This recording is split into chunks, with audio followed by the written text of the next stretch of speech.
Trump sues WSJ News Corp over Epstein letter story. EU approves new round of sanctions against Russia.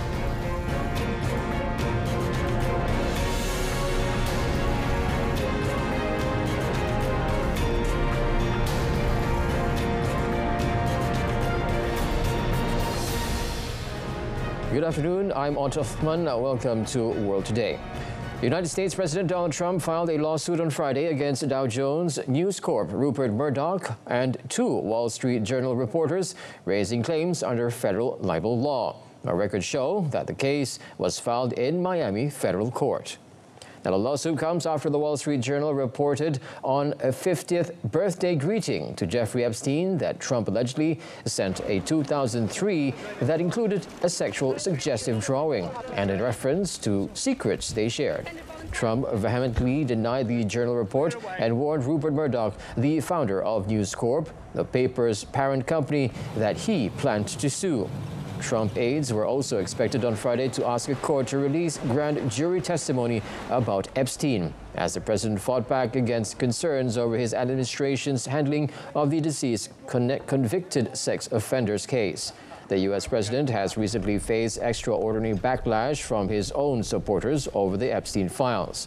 In the past, Trump has a long history of legal threats against news outlets and does not always follow through with actual lawsuits. Pope Leo has called for an immediate end to the violence in Gaza, strongly condemning an Israeli strike on the Holy Family Catholic Church, which left 3 dead and 10 injured. The Vatican described the attack as unjustifiable. The statement came during a visit by Cardinal Pier Battista Pizzaballa to the Holy Family Church, the only Catholic parish in Gaza, accompanied by Greek Orthodox Patriarch Theophilos III. Pizzaballa said the Pope personally contacted him during the visit to express deep concern over the situation. The Holy Family Church was sheltered around 600 civilians at the time of the attack, including children with special needs. The strike by an Israeli tank shell also injured the parish priest, Father Gabriel Romanelli. According to the Vatican, the Pope reiterated the urgent need to halt bloodshed and stressed that the violence cannot be justified. He also conveyed his prayers and full support to the Christian community in Gaza, emphasizing the need for not just a ceasefire, but a complete end to the ongoing tragedy. U.S. President Donald Trump said on Friday that another 10 hostages will be released from Gaza shortly without providing additional details. Trump made the comment during a dinner with lawmakers at the White House, lauding the efforts of his special envoy, Steve Witkoff. Now, Washington, D.C., United States, Israeli and Hamas negotiators have been taking part in the latest round of ceasefire talks in Doha since 6 July, discussing a U.S.-backed proposal for a 60-day ceasefire. Trump has been predicting for weeks that a ceasefire and hostage release deal was imminent, but agreement has proven elusive. Gaza, we got most of the hostages back. We're going to have another 10 coming very shortly, and we hope to have that finished pretty quickly. And Steve Witkoff has been fantastic. He's done a great job in that. He's a very good man, good deal maker. I said, I need a good deal maker with a good personality, and there aren't too many of them, but Steve is, and he's done a great job. A spokesperson for Hamas said on Friday that a group favors reaching an interim truce in the Gaza war, but could revert to insisting on a full package deal if such an agreement is not reached in current negotiations. The truce proposal calls for 10 hostages held in Gaza to be returned, along with the bodies of 18 others, spread out over 60 days. In exchange, Israel would release a number of detained Palestinians. U.S. Ambassador to Turkey Tom Barak on Friday said that Israel and Syria have agreed to a ceasefire supported by Turkey, Jordan, and neighbors. Israel and Syria agree to ceasefire. Now, the agreement follows a week of escalating violence, including Israeli airstrikes on Damascus and attacks on Syrian government forces in the south. Israel had demanded the withdrawal of those forces, saying it was acting to protect the Druze community, a small but politically significant minority with politicians in Syria, Lebanon and Israel. Now, in a post on X, Ambassador Barak urged Druze, Bedouins, Sunnis and other minority groups to lay down their arms and work together toward building a new united Syrian identity. The ceasefire comes after high-level diplomatic efforts led by the United States.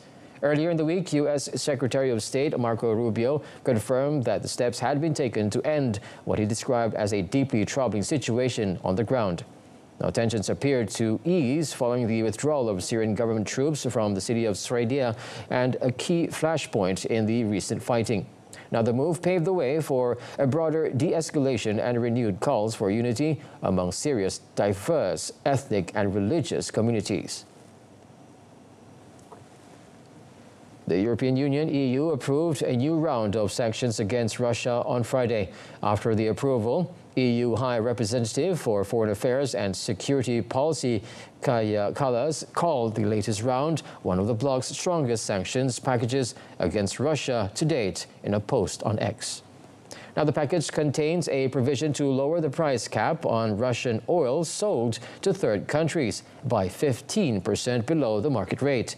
Initially set a $60 per barrel in 2022, the cap under this new EU scheme will launch at $47.6, with the flexibility to adjust in line with future oil price movements. Now, as part of the package, measures are also included to ensure that the Nord Stream 1 and 2 gas pipelines in the Baltic Sea cannot be reactivated. Also, Kallas said that the EU will impose sanctions on a Russian-owned oil refinery in India and blacklist more than 100 additional vessels from Russia's so-called shadow fleet, believed to be circumventing EU sanctions by carrying mainly Russian oil. In response, Russian Deputy Foreign Minister Alexander Grushko said on Friday that Russia is not ruling out countermeasures following an analysis of the EU's 18th sanctions package.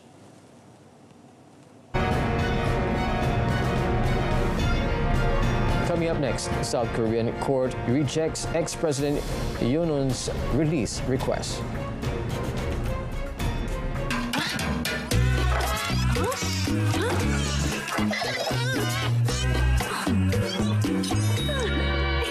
Guna mentol jimat tenaga untuk lebih jimat.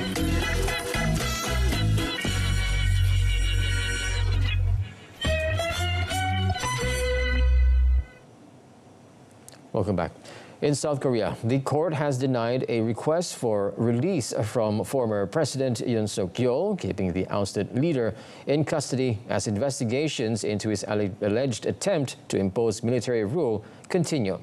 Now, the Seoul Central District Court made the decision on Friday following a review of the legality of Yoon's detention. The former president remains under arrest while prosecutors probe his brief but controversial declaration of a military emergency last December. Yoon is under investigation for multiple charges, including obstruction of justice, abuse of power, and falsifying official documents. The special prosecutor's team began its investigation on 18th June. Last month, they had sought a shorter-term arrest warrant to detain Yoon for 48 hours, but the request was rejected by the court. Now, the new warrant allows authorities to hold Yoon for at least 20 days as the investigation deepens. Yoon was initially detained on 15th January and formally charged on 26th January as the primary suspect in an alleged court attempt. Now, he was released on 8th March after prosecutors chose not to appeal a court ruling in his favor. However, on 4th April, South Korea's Constitutional Court approved a motion to remove him from office. Brazil's Supreme Court issued search warrants and restraining orders against former President Jair Bolsonaro on Friday, banning him from contacting foreign officials over allegations he had courted the interference of U.S. President Donald Trump. Now, federal police raided Bolsonaro's home and put an ankle monitor on him. as escalation in the legal pressure he is already facing and that Trump has tried to relieve with a steep tariff on Brazilian goods. Now, the court's crackdown on Bolsonaro added to evidence that Trump tactics are backfiring in Brazil, compounding trouble for his ideologically ally and rallying public support behind a defiant leftist government. Now, according to a decision issued by Supreme Court Justice Alexandre de Moraes, Bolsonaro was banned from contacting foreign officials using social media or approaching embassies. Moraes had earlier cited a concrete possibility of Bolsonaro fleeing the country. Meanwhile, Bolsonaro called Moraes a dictator and described the latest court orders as act of cowardice. Now, the head of the U.S. National Transportation Safety Board, NTSB, is urging caution over early reports surrounding last month's deadly Air India crash. Its chair, Jennifer Homendy, said that recent media coverage of the incident, which killed 260 people, has been premature and speculative. Now, the primary report revealed that last week by India's Aircraft Accident Investigation Bureau pointed to confusion in the cockpit just moments before the June 12 crash of the Boeing Dreamliner. Investigators also raised concerns about the placement of the aircraft's engine fuel cutoff switches. Earlier, assessments by U.S. officials suggest that cockpit recordings support the theory that the captain may have accidentally cut off fuel to the engines. That report has not been immediately confirmed, and several key agencies, including Boeing, GE Aerospace, Air India, and India's aviation regulators, have so far declined to comment. Homendy stressed that investigations of this scale are complex and take time. She says the NTSB will continue to support India's ongoing inquiry into the crash. The final report could take months, if not longer, as investigators piece together what went wrong. 3 deputy sheriffs were killed when an explosion ripped through a Los Angeles County Sheriff's Department training facility on Friday. Now, Sheriff Robert Luna said the blast took place at the Biscaluz Center Academy training in East Los Angeles, but declined to disclose details. He later said the area where the explosion occurred had been deemed safe for investigators to enter. The names of the victims had not been released, but Luna said they were all veterans with the combined 74 years of experience. The sheriff said that determining the cause of the explosion could take several days or weeks, but vowed a full investigation. He noted that the incident marked the largest loss of life for the LA County Sheriff's Department since 1857. U.S. Attorney General Pam Bondi wrote on social media that she had spoken with Luna along with U.S. Attorney for the Central District of California, Bill Esley, regarding the incident. Now, investigators were sent from the Office of the California State Fire Marshal to assist with the investigation. Panama is making strides to clean up its financial image nearly a decade after the Panama Papers scandal rocked the global economy. Now, this week, the European Union removed the country from its high-risk list for money laundering and terrorism financing. Now, Panama's Economy and Finance Minister Felipe Chapman says the move reflects recognition of the country's cooperation in global efforts to fight financial crime and restore its reputation. But despite this progress, Panama remains on the EU's tax haven blacklist. Now, critics include Transparency International warn Panama that this faces deep-rooted structural problems, especially in combating money laundering linked to drug trafficking. Now, the country's territorial tax system, which exempts foreign income, continues to allow loopholes for tax evasion. Now, offshore companies can be registered with little scrutiny, enabling the movement of undeclared funds. After the Panama Papers leaked in 2016, the country was placed on watch list by both the Financial Action Task Force and the EU. In response, Panama paused a series of reforms, criminalizing tax evasion, increasing transparency, and sharing financial data with over 100 countries. Now, officials now hope that the changes will attract foreign investments and lower the cost of international borrowing.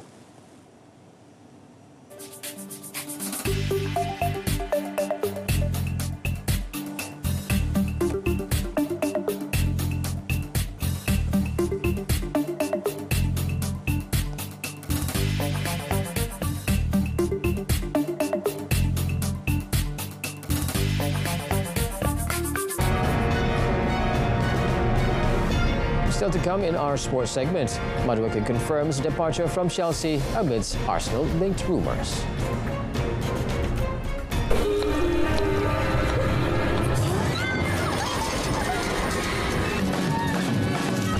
Peralatan elektrik 5 bintang memberikan perkhidmatan 5 bintang.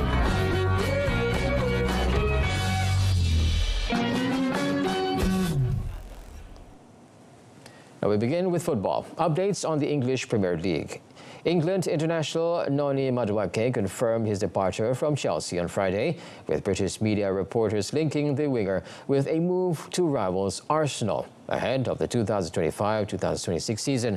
Now the 23-year-old bid farewell to the club on Instagram. Now, the North London-born Madueke joined Chelsea from Dutch side PSV Eindhoven on January 2023 and has since made 92 appearances in all competitions, scoring 20 goals and providing 9 assists. On his official Instagram, Madueke wrote an extensive posting thanking the Chelsea Football Club for the last 3 years. In the same posting, he also expressed gratitude to the teammates, saying he only leaves with love and admiration for them. He also thanked Chelsea manager for the privilege to play under him, and lastly, every single Chelsea fan for the love, the praise and also the criticism, saying he appreciates it all. Madueke featured in 5 of Chelsea's 7 Club World Cup matches in the United States, but did not play in their 3-0 win final over Champions League winners Paris Saint-Germain on Sunday last week. Argentina's Juan Manuel Cerandulo makes a brilliant comeback in the third set to beat top seed Casper Ruud at the Swiss Open Stade. Now, Cerandulo won 6-2, 1-6, 6-3 in the 2 hours and 10 minutes setup, a semi-final clash against Peru's Ignacio Buse. The 23-year-old world number 109 looked to have surrendered moments to the 3-time Grand Slam finalist after losing the second set and seeing his serve broken twice to start the third. Now, Cerandulo then replied with 3 breaks of his own. However, to pull off an upset win over the 2-time champion 2021-22, ending a 10-year match-winning streak for Ruud in Stade. Now, next for Cerandulo is Buse, who overcame his Argentine compatriot Roman Andres Burruchaga 6-3, 3-6, 6-1. Now, second seed Alexandra Bublik also advanced to the last 4 at the ATP 250 event, breezing past another Argentine in Francisco Comesana 6-4, 6-3 to reach a 10 clay court win in a season for the first time in his career. Bublik will face Arthur Chakaz in the other semi-final after the Frenchman ended Swiss participation in their home open with a 7-6, 3-6, 7-5 win over Jerome Keen. Oliver Solberg delivered a commanding performance on Friday to lead Rally Estonia by 12.4 seconds, marking a dream return to the top tier of the World Rally Championship. Driving for Toyota Gazoo Racing on a one-off appearance, the 22-year-old Swede won 3 stages and stunned the field with his speed on Estonia's gravel roads. Now, despite limited preparation, just 2 days of testing, Solberg and co-driver Elliot Edmondson quickly found form, capitalizing on a favorable road position to lead local driver Ott Tanak. Now, with Hyundai, Shell Mobius driver hampered by a second-place road start and also ongoing balance issues, could only manage 2 stage wins as Solberg extended his lead in the afternoon loop. Hyundai's Terry Neville improved throughout the day to climb into third, ending Friday 14.2 seconds off the lead after overcoming early struggles on Hancock's gravel tires. Now, Toyota's Kelly Rovanpera, a 3-time winner in Estonia, was left frustrated in 4th as he failed to extract pace from the same tire compound. Toyota's Elphins Evans and Takamoto Katsuta also found conditions challenging, ending the day 6th and 7th respectively. But it was Solberg who stole the spotlight, making him the driver to beat heading into Saturday. Tadej Pogacar powered to victory in an uphill time trial on stage 13 of the Tour de France on Friday, to stretching the lead in the race to more than 4 minutes. Now, Jonas Vingegaard and Remco Evenepoel clung on to their places in the overall top three, but this 10.9-kilometer time trial triumph was defending champion Pogacar's second crushing win in 2 days. Now, Pogacar last down the start ramp of the 171 riders, setting off and stunned rivals by using a road bike instead of a one typically used for the trials. The 26-year-old Team UAE rider was faster from the off, despite his extortions from the previous day, when he finished over 2 minutes ahead of main rival Vingegaard. Now, by the time he finished stage 13 at the Belgrès Altiport, Pogacar was 36 seconds faster than Vingegaard, while Primož Roglic was third in 1 minute and 20 seconds. Evenepoel was overtaken close to the line by Vingegaard, but said he was too tired to care. Saturday's stage 14 is another punishing affair with around 50 kilometers of climbing, but it will likely be raced in rain. Now in golf, world number one Scottie Scheffler shot a 7-under par 64 in the second round of the Open Championship on Friday, moving into the top spot at Portrush, Northern Ireland, in his bid for a second major championship of the year. Now, Scheffler is a 10-under 132 at the tournament's midway mark, leading England's Matt Fitzpatrick by 1 stroke. Now, Fitzpatrick shot 66 in the second round at Royal Portrush Golf Club. Now, Scheffler played the front side in a 4 under the added 4 birdies and a bogey on the backside. Now, he has won the 3 times this year with the PGA Championship in May, his second title of the season. Fitzpatrick had only 7 pars on his card, mixing in 8 birdies and 3 bogeys. Harman moved to the lead earlier in the day on his way to the bogey-free round. Now, he birdied with the first 2 holes as part of a 3-under marks on the front and back sides.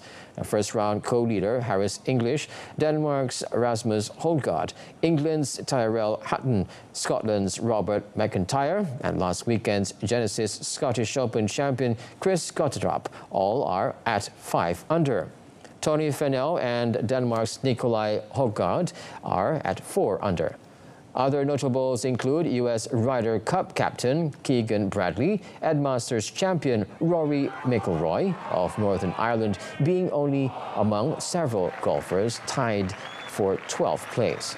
Now, they're both at under 3 going to the weekend. Now, England had an erratic round with 4 birdies and 3 bogeys.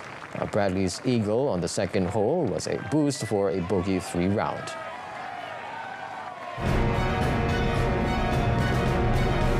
Life-size McLaren Formula One replica comes to life through Lego blocks. That and more in our Offbeat segment.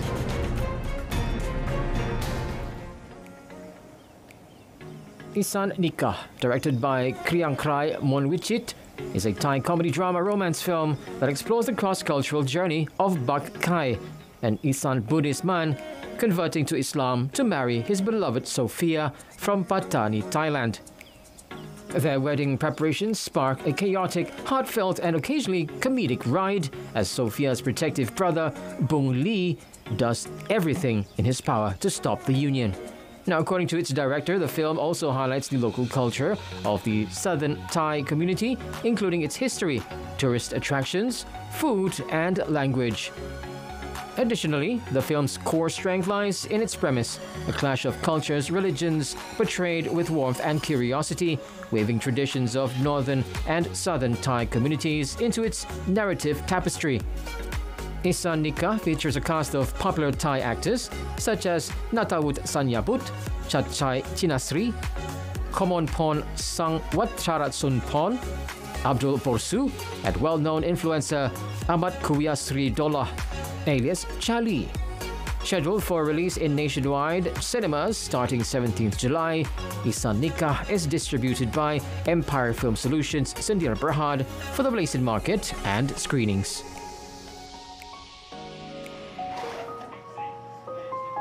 A life-sized replica of the McLaren Formula One F1 car driven by Lando Norris and his teammate Oscar Piastri is going on display just days after Norris won his home British Grand Prix for the first time. The Lego version of McLaren's MCL39 F1 car was built from nearly 400,000 Lego bricks and weighs around 2,420 kilograms. A team of 6 expert model makers spent around 1,800 hours putting it together, aiming to capture all the details as accurately as possible. Its makers said the replica is capable of reaching speeds of up to 20 kilometers per hour. Norris celebrated his 4th win of the season at Silverstone on Sunday, with Piastri finishing 2nd. The McLaren pair are now only 8 points apart at the top, with Piastri leading the standings at the halfway point in the season.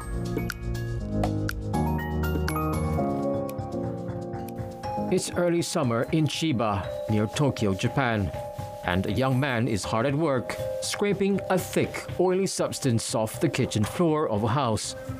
Tatsumasa Morikagi is cleaning up all the last physical remains of the building's former occupant, an elderly man who was living alone. After he died, his body was only discovered more than 6 months later. 最初の頃はやっぱり匂いとかで結構鼻や喉に来てたんですけど、最近はもうそれが慣れてきた感じですね。 According to the founder of Happy Planning Real Estate Agency, Akira Okuma, Jiko Buken, or stigmatized homes, is a term used to refer to houses or apartments where murders or suicides have occurred. The most common type of stigmatized properties, however, is one with a history of a socially isolated death.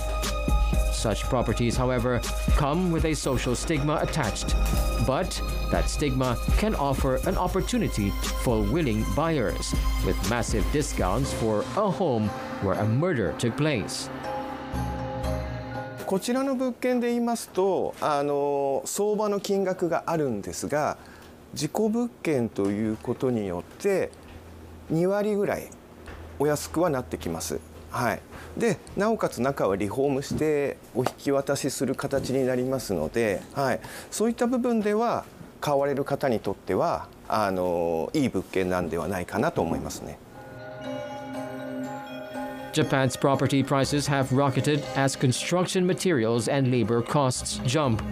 Overseas investors, attracted by the cheap yen and the relatively low cost of Japanese homes, are pouring in. The average price for a second-hand 70 square meter condominium in Tokyo's 23 wards, for example, jumped by more than a third in May from a year earlier to $697,000 US. Japan. Well, that wraps up A World Today this time round. In our top story, Trump sues WSJ News Corp over Epstein letter story. Now, for business news updates, do join us tonight at 8:30 p.m. on TV1 or saluran Berita RTM. Until then, I'm Otto Othman, Malaysia, Madani, Rakyat, Disantuni. Thanks for your company.